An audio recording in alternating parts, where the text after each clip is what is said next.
Hello, what's up mutane na? Ni ne dai naku Usman Soja Boy aka Sakwatawan Shehu, da one and only Basakwace. Akwai wata magana da ke damuna. Dana so zan yi shiru, amma ina ganin ya kamata in jefa albarkacin baki na. Jama'a, yan arewa mu kuna labarin Quranic Festival?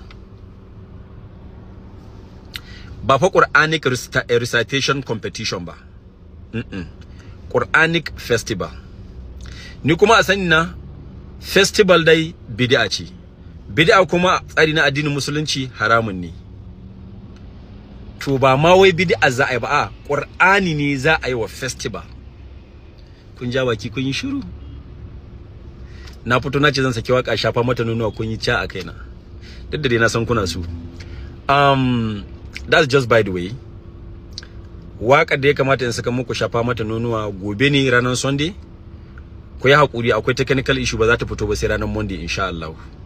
Ranar Monday ka je Apple Music, Amazon, Deezer, Audiomack, YouTube, Boomplay ko ina da ku samu wakar shafa mata nonuwa daga Basakwace dan Arewa. Kun gane? In Allah kuma ya kai mu ranar Quranic Festival, idan an kira ni zan je, saboda at the end of the day na gano cewa dukkan mu kudi muke nema. Naje suna faɗa cewa oh idan sai ya rufe akan neman kuɗi. Baka da wani mutunci, baka da wata kima akan idan kowa yanzu a duniya in baka da kuɗi, saboda haka neman kuɗi ya zama dole. Gafara kuma ta ubangiji ce, ubangiji Allah ya gafarta mana da ni da ku gabaki ɗaya. Ni dai kasuwanci nake yi kamar yadda kowa ma kasuwanci yake yi. Peace out.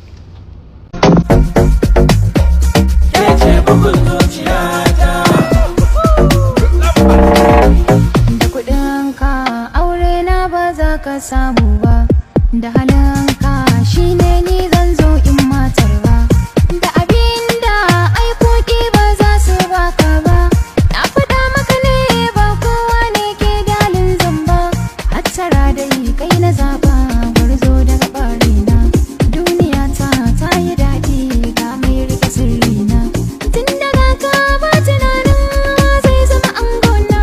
Fiffike na ga jimarai tun na tafi soyayya. Bugun zuciya